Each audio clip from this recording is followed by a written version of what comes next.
Bonjour à tous, je m'appelle Guillaume Colliac.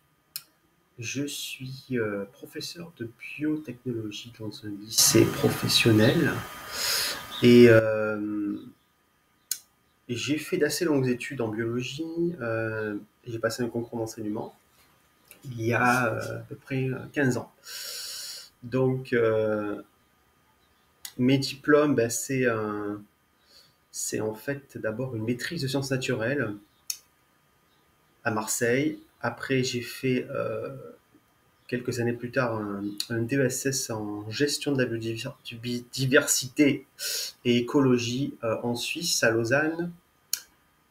L'année suivante, j'ai fait un master recherche en agrosciences à Avignon. Voilà. Et ensuite, j'ai passé un concours l'année suivante, en biotechnologie, voilà, pour devenir enseignant. Et j'ai été titularisé l'année suivante.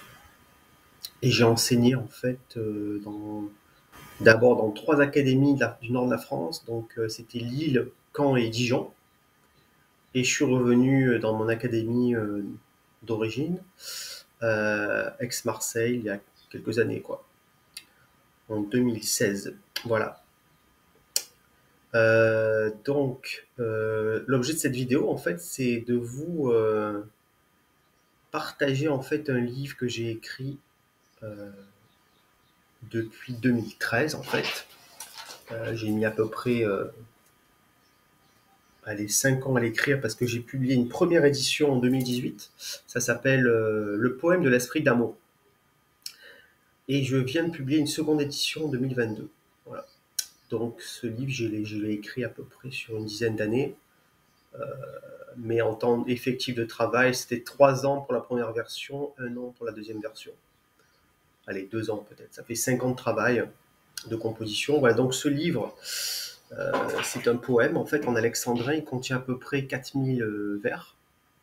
Et l'idée, c'est en fait de versifier des passages de la Bible pour reconstituer l'histoire biblique, en fait, de la Genèse à l'Apocalypse, avec les deux parties de l'Ancien Testament et du Nouveau Testament, en ajoutant des parties nouvelles que j'ai composées.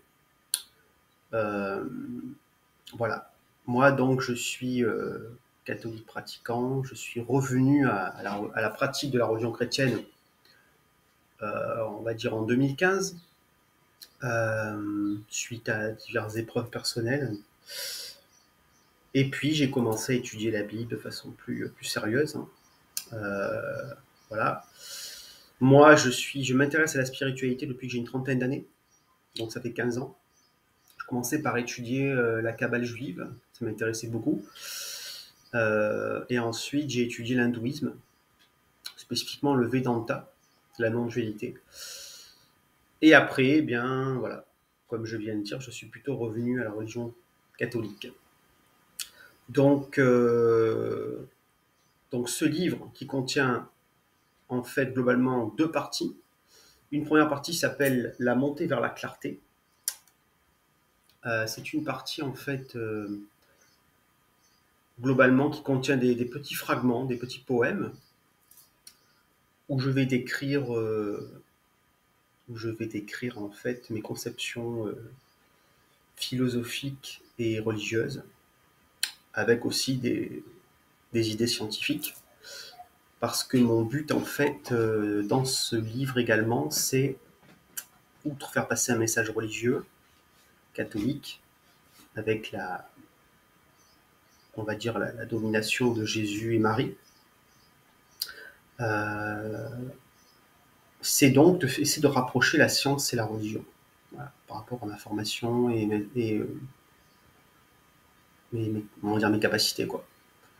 Euh, et ensuite, la deuxième partie du livre, ça s'appelle La voie de la clarté.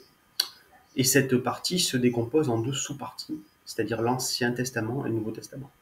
Donc l'idée, c'est qu'une voix, c'est-à-dire un ange en fait, apparaît et commence à me dicter des passages de la Bible sous forme de révélation. Voilà. Donc, le plan du livre, je vais vous montrer déjà ce fameux livre. Voilà, il est là. sais pas si on le voit correctement. Voilà, bon, on voit à peu près. Voilà, là, vous voyez le poème de l'esprit d'amour. Donc la couverture, c'est les éditions Publibook, hein, ici. Voilà, c'est un groupe d'édition participative. La couverture, vous voyez, en fait, on voit Jésus au milieu, hein, là. On voit la Vierge Marie. Et là, on voit l'ennemi, l'esprit du monde, hein, l'ennemi de l'humanité, l'adversaire, le diviseur. Et cette image, en fait, elle exprime en fait une chose, c'est que Marie, en fait, elle est comédiatrice des grâces, telles que ça a été révélé, en fait, notamment à Fatima. Euh, et puis, elle a dit à Fatima aussi, à la fin, mon cœur immaculé triomphera, ce qui est la base, en fait, d'une doctrine mariale spécifique, qui pourrait signifier qu'à la fin des temps, c'est Marie qui va triompher de l'ennemi, du serpent, des origines, du dragon de l'Apocalypse. Comme c'est exprimé au chapitre 12, hein, il y eut un grand signe dans le ciel, une femme apparut, 12 étoiles sur sa tête, la lune sous ses pieds. Et sous ses pieds aussi un dragon qui apparut, etc. Il y eut un combat, le dragon, Michel et ses anges combattirent, et le dragon n'eut pas le dessus. Donc il fut chassé du ciel, etc. Donc, on peut interpréter ça en disant que c'est Marie qui peut vaincre le serpent à la fin des temps. Et on peut se baser pour dire ça aussi sur ce qu'on appelle le protévangile dans la Genèse, hein, où c'est écrit chapitre 1, où c'est écrit chapitre 3, pardon. Après, là, on va dire le jugement d'Adam et Ève. Dieu dit à Marie, il dit en fait, tu lui écraseras la tête et il te mordra au talon. Voilà. Et ta descendance, en fait, sera bénie. Donc ça peut aller un peu dans le même sens que Marie pourrait vaincre à la fin. Donc moi, j'ai utilisé cette idée dans mon livre, en fait, pour finir le livre, quoi. Voilà pour le contexte du livre. Et comme je disais, en fait, il y a donc 2 parties, Ancien Testament, Nouveau Testament. Donc j'ai ajouté dans le livre, alors, on va dire plusieurs parties, globalement 3 parties nouvelles d'inspiration personnelle. Une grosse partie, en fait, plutôt une première partie que j'ai appelée Big Bang et Tsum, c'est-à-dire en fait un lien entre le Big Bang, la théorie scientifique qui explique la création de l'univers, et le Tsum, c'est la théorie de la Kabbale. Donc je fais des liens entre ces 2 théories qui globalement expriment un peu la même idée, c'est que le monde aurait été créé à partir d'un point extrêmement petit, c'est le Big Bang, voilà, qui aurait créé après des galaxies, etc., par dilatation. C'est le Big Bang, en fait, si vous voulez, qui est inspiré par l'équation de la relativité générale d'Einstein, qui a été interprétée par Georges Lemaître, qui a trouvé une solution en fait de température infinie, et qui a trouvé en fait que l'univers était sans doute beaucoup plus petit il y a une époque très ancienne, et par extrapolation, il s'est dit que peut-être que l'univers était finalement à la base sous forme d'un atome primitif, et qu'il se serait, on va dire, dilaté pour perdre l'énergie qui était quasiment infinie à l'origine. Voilà. En se dilatant, l'énergie se serait diluée.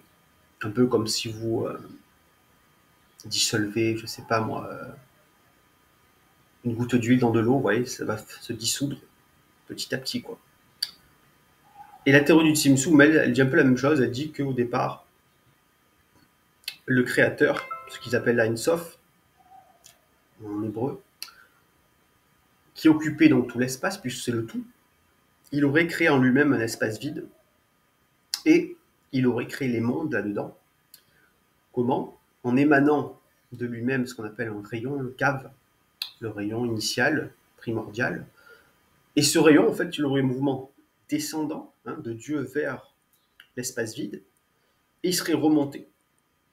Il serait remonté vers Dieu, donc il y aurait un double mouvement descendant et ascendant, et par ce mouvement-là, les séphirotes, qui sont les substances créatrices, il y en a 10 en fait, serait apparu et aurait, par dilatation, un petit peu comme dans un Big Bang, créé les mondes, hein, les mondes, avec des cercles et, et des lignes, en fait. Voilà. Les cercles, c'est les séphirotes, et les lignes, c'est la création des mondes, on va dire. Donc dans la Kabbale, il y a 4 mondes. Il y a le monde de l'émanation, Hatzilut, le monde de la création, c'est Beria, je crois, le monde de la formation et le monde, on va dire, matériel, qu'on appelle Malkout, le monde dans lequel nous vivons. Voilà. Donc j'essaye de comparer dans cette partie ces deux théories. Et c'est pas évident, c'est une partie une des plus compliquées. Mais c'est celle qui m'a. Peut-être que j'ai pris un des plus grands plaisirs à écrire. Parce que ça correspond pas mal. Ça me permet de lier mes connaissances, en fait, en, on va dire en sciences et en spiritualité. Ensuite, il y a une deuxième partie.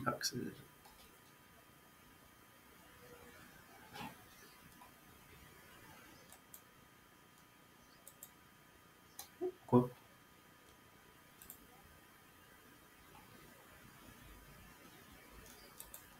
Oui, il y a une fenêtre qui est apparue. Il y a donc une deuxième partie très importante en fait pour le livre qui raconte en fait la chute de Lucifer, qui a été expulsé du paradis, puisque c'est à l'origine du mal. Hein. C'est un problème théologique fondamental, ça. Pourquoi le mal existe, hein? Et la réponse, elle est complexe. Et c'est pour ça d'ailleurs qu'il y a beaucoup de gens qui ne croient pas en Dieu, parce qu'ils ne voient pas le bien, alors que le bien, quelque part, on le voit à travers les œuvres de Dieu. Hein. Les œuvres, c'est la création, la nature, hein, les montagnes, les mers, les plaines, les animaux, les plantes, nous-mêmes, qui faisons partie de la création. Ça, c'est, comme disait saint Paul, on voit le Créateur à travers ses créations, ses œuvres.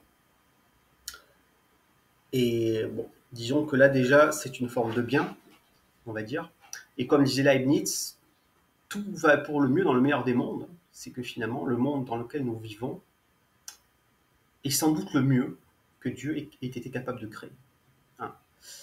Et nous-mêmes, nous sommes confrontés dans cette existence à notre finitude, et puis à l'absence, je dirais, apparente de Dieu, puisque Dieu, on ne le voit pas. Mais on peut le voir, comme je dis, à travers ses œuvres, la nature, et nous-mêmes. On peut le voir, on peut le sentir aussi à l'intérieur de nous-mêmes, par une idée de transcendance qui, je pense, est propre à l'homme, hein, puisque l'homme, comme disait Descartes, c'est « je pense donc je suis ». Après, il y a Malebranche, son disciple, qui avait dit « je pense donc Dieu existe ». C'est pas mal. Et je dirais que ça se rejoint un peu finalement, parce que l'être humain a une capacité à penser à Dieu. Je pense à Dieu. On a tous cette connexion divine en nous, et c'est vrai que ça, c'est peut-être une des preuves que Dieu existe, hein, puisque il nous inspire en fait la pensée divine. Ce que les animaux, a priori, n'ont pas. Les animaux n'ont pas une pensée transcendante. En tout cas, il est fort probable qu'ils n'en aient pas. Mais ça, c'est impossible à vérifier. Il faudrait pouvoir parler avec eux, dont on n'est pas capable, pour l'instant. Ça, c'était une petite digression sur l'origine du mal, qui est très importante. Hein.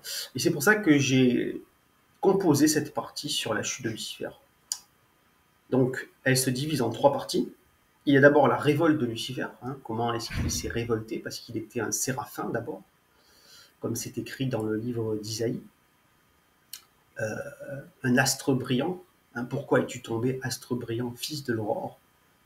Porteur de l'aurore, ça veut dire luciféré, ou on peut dire aussi Eosphoros, hein, c'était un des noms en fait de Lucifer, qui était en fait, si vous voulez, Lucifer, c'est un nom latin qui vient d'un nom grec, Eosphoros, hein, qui est devenu aussi Phosphoros. Phoros, c'est porté, porteur de lumière en fait. Voilà. Et du coup, C'est aussi l'étoile du matin hein, dans la mythologie antique. Et du coup, Lucifer a été chassé du ciel parce qu'il il a été atteint du péché d'orgueil. Hein. Ça, c'est écrit dans le livre d'Ézéchiel. Tu as voulu avoir un cœur semblable à Dieu, mais tu as été rejeté. Il est écrit aussi je t'avais placé chérubin protecteur au sommet de la montagne sainte. Tu circulais au milieu des pierres de feu. Voilà. Ta robe était ornée de pierres précieuses. Il y en a à peu près 9. Sardoine, améthyste, topaze, jaspe, béryl, etc. Ces 9 pierres précieuses sont interprétées comme étant, d'après notamment les pères de l'Église et un livre qui s'appelle le Pseudo-Délice, qui décrit la hiérarchie céleste. Ces 9 pierres précieuses, en fait, du manteau de Lucifer, en fait, décrivent les 9 cœurs angéliques. Les 9 cœurs angéliques, eh ben, c'est du plus puissant au plus proche des hommes. Il y a les séraphins, les chérubins, les trônes, les dominations, les vertus, les puissances, les archanges, les principautés, les archanges, les anges. Il y a une prière très importante d'ailleurs qui s'appelle le chapelet angélique, qui a été dictée par Saint Michel lui-même à une religieuse portugaise qui s'appelle Antonia d'Astonac.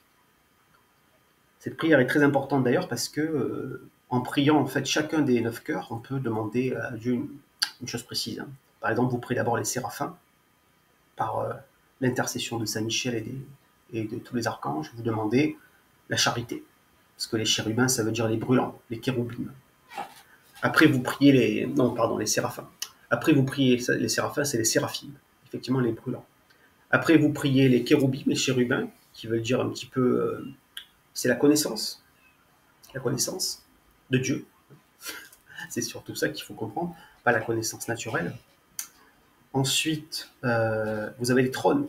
Les trônes, en fait, c'est la solidité, hein, c'est les roues du char de Yahvé, qui apparaissent en fait notamment dans la vision d'Ézéchiel, hein, au chapitre 1.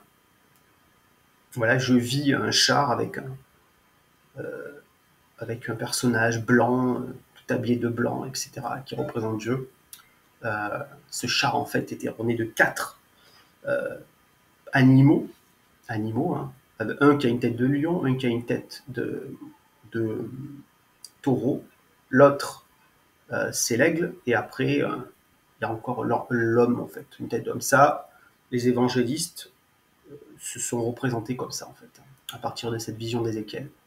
Puisque Saint Marc c'est le lion, Saint Luc c'est le taureau, Saint Jean c'est l'aigle, et Saint Matthieu c'est le bœuf, voilà, si je ne me trompe pas.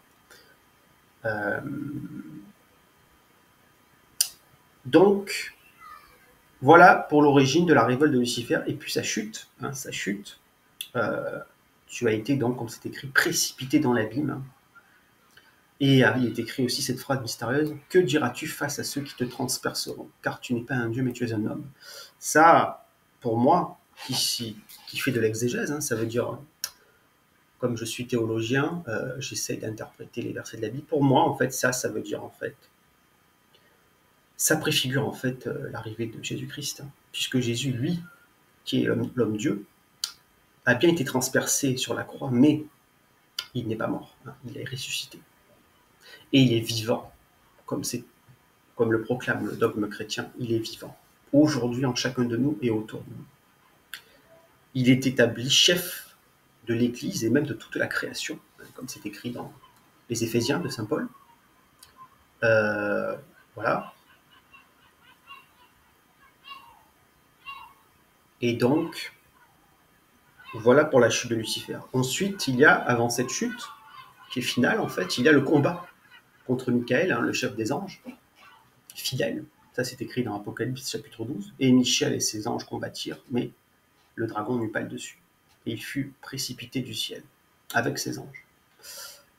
Voilà ce que j'essaye de décrire dans ces 3 parties importantes pour moi, puisque ça m'a toujours, si vous voulez, fasciné cette histoire de la chute de Lucifer. Et je pense que beaucoup de gens aussi, parce que voilà, c'est une histoire qui est vraiment profonde. Hein. Comment est-ce que finalement le bien devient le mal, hein. Lucifer qui était quand même créé ange, donc fondamentalement bon, il s'est corrompu. Alors pourquoi C'est une bonne question, en fait, si vous voulez. Théologique, pourquoi est-ce que Lucifer est devenu mauvais? Ça, c'est quand même... il faut comprendre, en fait, que les anges ont été confrontés à un choix, comme les hommes, vous voyez. Et ce choix est irrévocable, alors que celui des hommes n'est pas irrévocable. Pourquoi? Parce que les anges ont été créés parfaits. Ils connaissent toutes les conséquences de leurs actes, ils ne sont pas pécheurs. Donc, quand Lucifer s'est rebellé contre Dieu, a voulu prendre sa place, n'a pas reconnu son statut de créature, a voulu devenir un peu comme le Créateur, ce qui est donc un péché très grave, hein, une hérésie, on va dire, plus qu'une hérésie même, trahison, eh bien il a chuté, mais il n'a pas pu se relever, il n'a pas pu être pardonné, parce que c'est comme ça. Il a choisi le mal pour toujours. Et puis de même qu'il a choisi le mal pour toujours, puisqu'il savait très bien ce qu'il faisait, il connaissait les ultimes conséquences de ses actes, et en plus, Lucifer n'a pas de pardon en lui. Il ne peut pas pardonner. Il ne peut pas demander pardon à Dieu, puisque le fil qui le rattachait à Dieu a été rompu, pour toujours. C'est pour ça que le bien et le mal s'opposent, et ne sont pas complémentaires, contrairement à ce qu'on croit. Dieu ne souhaite pas le mal pour nous bonifier. Il n'utilise pas le mal, Dieu, pour nous rendre meilleurs. Normalement, c'est l'adversaire qui va utiliser nos faiblesses pour nous faire tomber, hein, puisqu'il veut entraîner notre âme dans l'abîme. Comme disait Jésus dans l'Évangile, il dit n'ayez pas peur des ennemis du corps, mais ayez peur de l'ennemi de l'âme qui peut entraîner à la fois votre âme et votre corps dans la géhenne. Voilà le vrai but de celui qu'il ne faut pas nommer, l'adversaire.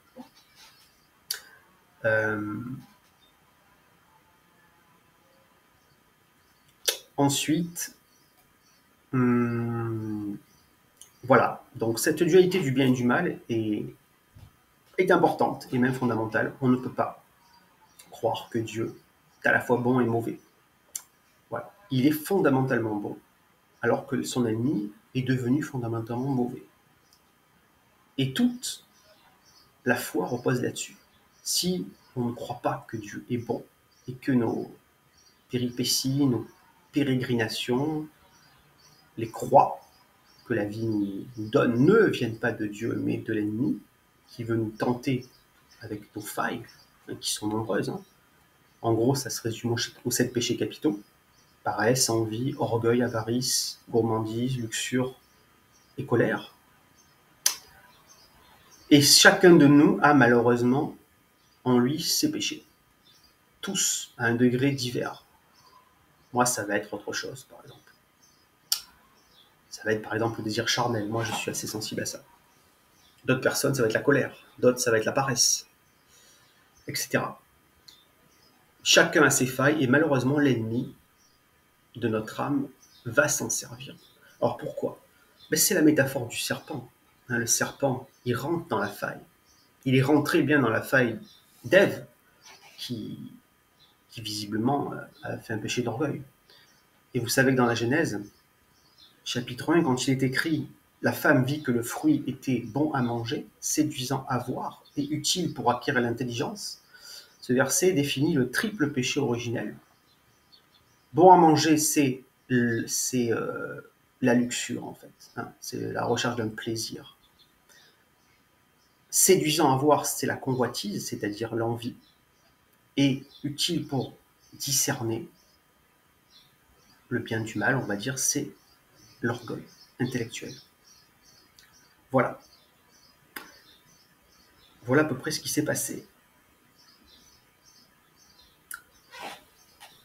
Je vais finir là-dessus. Je vais passer donc à cette troisième partie que j'ai ajoutée dans mon livre, qui s'appelle donc l'amour de Dieu, qui est aussi intéressante parce que là, elle vient d'une expérience personnelle. Si vous voulez, moi, ma vraie conversion me vient, si vous voulez, d'une expérience mystique où j'ai ressenti la présence de Dieu de façon réelle en moi et autour de moi. Donc moi, je ne pense pas que Dieu existe, je ne suis pas dans une croyance, je suis dans un savoir. Quoi. C'est ça qui me met un peu au-dessus de la moyenne, quoi, des croyants. Voilà. Je sais, moi, je ne crois pas. Ouais, c'est une grosse différence. Donc, qu'est-ce qui m'est arrivé? Je vais en parler rapidement parce que c'est important. Et dans une seconde vidéo, je vous réciterai des passages de mon livre. Hein. Voilà. Donc, qu'est-ce qui m'est arrivé?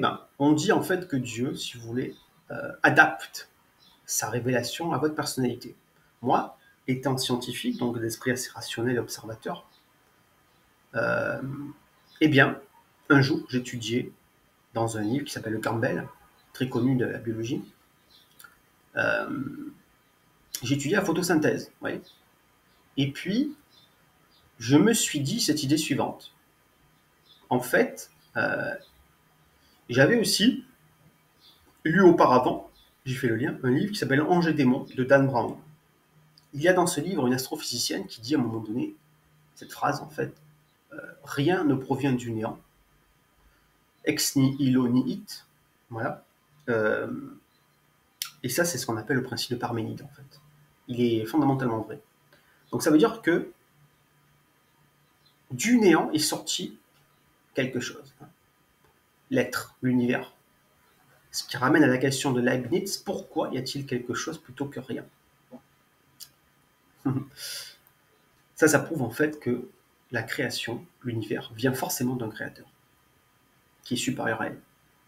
Ce créateur étant lui-même éternel. Hein. Le zéro ne peut pas engendrer le 1. Le néant ne peut engendrer l'être. Hein. C'est ça, ce fameux principe de Parménide. Donc le 1, l'univers, a été engendré par un 1 antérieur à lui. Une précause, ce qu'on appelle Dieu. Une cause première, sans cause. Voilà. Et en réfléchissant à ça, je me suis dit, tiens, alors ça veut dire que la lumière, finalement, crée la matière. Et à ce moment-là, c'est extraordinaire, hein, eh bien, Dieu s'est révélé à moi. Alors comment? J'ai eu ce qu'on appelle l'ouverture des yeux du cœur. Ouais. Et quand ça s'est produit, j'ai reçu l'amour de Dieu. Et donc j'ai reconnu Dieu en moi-même déjà, puisque c'est comme si je m'étais vu, si vous voulez, c'est dans mon cœur, ouais. C'est comme si mon cœur était un miroir et je m'étais vu moi-même. Ouais. Et en même temps, je voyais qu'en moi-même était Dieu. Vous voyez, ce regard du cœur, c'était mon regard, en même temps c'était celui de Dieu. C'est ça qui est extraordinaire. Il n'y avait pas de dichotomie entre moi et Dieu, comme c'est exprimé par exemple dans l'hindouisme, où ils vous disent Atman et Brahman, c'est-à-dire ton âme et celle de Dieu. Quelque part, c'est fondamentalement vrai. Et donc, l'amour de Dieu que j'ai ressenti, qui est très très fort, hein, qui m'a plaqué par terre, hein, une voix est tombée un petit peu du ciel et j'ai entendu cette phrase-là, qui n'était pas de moi, hein, parce qu'elle était très puissante. Cette voix a dit « Le ciel est le regard de Dieu ». Et à ce moment-là, cette phrase, elle est gravée en moi. Hein. Je ne pourrai jamais l'oublier. Chaque jour, je pense à ça, en fait. Ça me maintient d'ailleurs dans une foi. Eh bien, j'ai ressenti, si vous voulez, la présence de Dieu, comme c'est un regard très très puissant, très très lourd, qui était un regard aimant, puisqu'il m'a créé, comme chacun, mais aussi un regard quand même de jugement. Voilà, hein, puisque c'est écrit par exemple dans les psaumes, Dieu veille sur ceux qui le craignent et réserve son amour à ceux qui le craignent. Voilà. Donc ça m'a un petit peu inspiré l'amour de Dieu, mais aussi la crainte de Dieu. C'est vraiment les deux pôles fondamentaux. Et des années plus tard, 10 ans plus tard peut-être, j'ai enfin compris que dans la Bible était écrite cette expérience.